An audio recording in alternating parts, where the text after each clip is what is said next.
Hey guys, it's Carly here for MFT. Today I wanted to share with you a super fun full panel shaker card, perfect for Christmas. So I started by die cutting some holly with the MFT Winter Poinsettia set, and I die cut it from white cardstock. Now, why not just use green cardstock? That is a very good point. The reason I didn't is because I always have tons of white scraps on my desk. White is my favorite color of cardstock, and I figured the best way to use up my scraps is to use it for my die cut pieces. But I don't want white holly, so now I'm adding some color with some Distress Oxide inks and some blending tools. So once I've got a bunch of holly leaves colored, I'm going to grab another piece of white cardstock. This is going to be the panel with my shaker windows. I'm going to grab the large poinsettia die, and I'm going to pair up the leaves with the die to make my shaker windows. So I kind of want to see like where my leaves can go, where they'll look good, and then I'm going to adhere them down to this panel. And I don't think I made that very clear, but I'm adhering the holly leaves first so that when I put my poinsettia die on top and run it through my die cut machine, the die will cut through the leaves and through that white panel. So I want to glue them on with just a little bit of liquid adhesive, and then I'm going to trim off any part that's hanging over the edge, let it dry for just a minute before I run it through my die cut machine. I find that it die cuts better if I let the glue dry all the way. You'll see in a minute I didn't let it dry all the way, but I let it dry a little bit before I got impatient and ran it through my die cut machine. So here you can see what I mean. So where the glue wasn't quite dry with those holly leaves, it's a little bit hard to get the die cut away from the background. But I was very gentle and I managed to pull it out there, but then I ripped my panel a little bit with my masking tape. So I'm just going to grab a sand eraser and rub off that little torn spot, and then you can't even see that it was there. So then I'm going to move on to doing the next flower with the next bit of holly leaves. And as I was working, I had this thought that it would be so much easier if I could see through the die. So I grabbed the die, I ran it through with a scrap of vellum, and now I have a die cut vellum of the poinsettia flower that I can use as my guide to position my holly leaves. Much easier than kind of guessing with the actual die. So I'm going to repeat the process again one more time after this. So I have 3 poinsettia shaped shaker windows that have cute little bits of holly that have been glued onto the background and die cut through so they look like they're behind that shaker window. And a little tip, something to note, you could see I'm struggling to get this die cut out again. Again, did not let the glue dry all the way. But also, if I had put in a metal adapter plate or some kind of shim, that would have helped cut all the way through, even with wet glue. So just don't do it like me. Let your glue dry or use a shim. Don't get impatient. I'm just showing you what not to do. Now, before committing to my last shaker window, I did go and grab the actual sentiment stamp that I want to use and just make sure it is going to work in the place I think it's going to work. So just double check that before I committed to that last window. Now, once everything is die cut, I loaded that panel up in my MISTI with the sentiment stamp.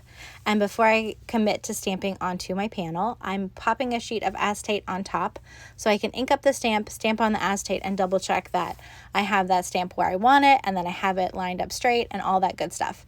Then if it's not right, it gives me a chance to redo it before I actually stamp onto my panel. But if it is right, I just clean off that acetate, get it out of the way, ink up the stamp, and stamp again onto my panel. So now my shaker window panel is done. All the windows are cut, it's got a sentiment, I can set that aside, and I need the piece that's going to go behind it. So I've just got another panel that I'm going to ink blend with some Distress Oxide inks, so I have those beautiful red flowers.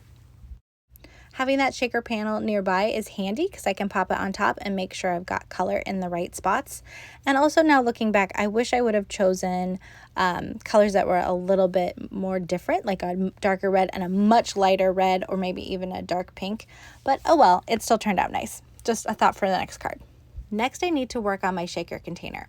Since my shaker windows go all the way off the edge of my shaker window panel, I need to have a shaker container that wraps around. So I'm grabbing some packaging from an MFT set that was going to go in the garbage, but I held on to it just for this. So a nice little bit of recycling in the craft room. I'm cutting off the top and the bottom, and then I'm going to grab my scissors and cut up the middle so it opens up on one side. Then I've got some double-sided tape on the long sides of my red ink blended panel. I'm going to remove the liner paper, tuck it into one of the folds of that plastic, and then I'm going to remove the other liner paper and fold it over so it fits in there perfectly. I'm going to trim the corners of the bottom just a little bit with scissors so it folds up a little bit nicer. Then I'm going to fold that up, score it a little bit with a bone folder, and secure that with some more double-sided tape. Then I've got a pocket. So then to the top, I can add in my sequins. Another little something to note, if you are making a shaker pocket like this, if you want to have a lot of shake or bigger pieces, you might not want to fold your plastic quite as tightly as I'm folding mine. If you give it a little bit more room, then you'll have a little bit more shake and a little bit more space for chunky shaker bits. I'm just putting in some flat confetti sequins, so I made it pretty tight, but that's just something to think about for next time. And then after I've got my shaker bits in there, I'm going to do the same thing on the top. I'm going to trim the corner so it folds down a little bit nicer. I'm going to fold it over, score it with a bone folder, and secure it with some more double-sided tape. And sorry that was all a little bit off camera. You're probably thinking, Carly, what are you doing? And honestly, I really couldn't tell you. Okay, so one of the last things, now that we've got our shaker container made, is we're going to take that shaker window panel and we're going to adhere it on top. So for this, I like to use liquid glue just because that gives me wiggle room to get everything in exactly the right spot. And you don't want to use too much glue because you don't want to have it squish out into your shaker windows when you place it down. So just a little bit of glue everywhere, then place it on top of your shaker container. Make sure you get everything into the right spot. And then I like to make sure it's really stuck down by sticking it under a couple of acrylic blocks for a little bit. So after I've let it sit for a little bit, I'm going to take this whole thing and adhere it to a folded card. I'm also going to add a few little flower centers on top of the shaker windows, which is making me think that maybe I should have used a different color sequence, like maybe red. I might have to make this card again. Okay, anyway, thank you so much for watching, you guys. I hope you were inspired to craft today, and I hope you have so much fun doing it. Thanks again, and happy crafting!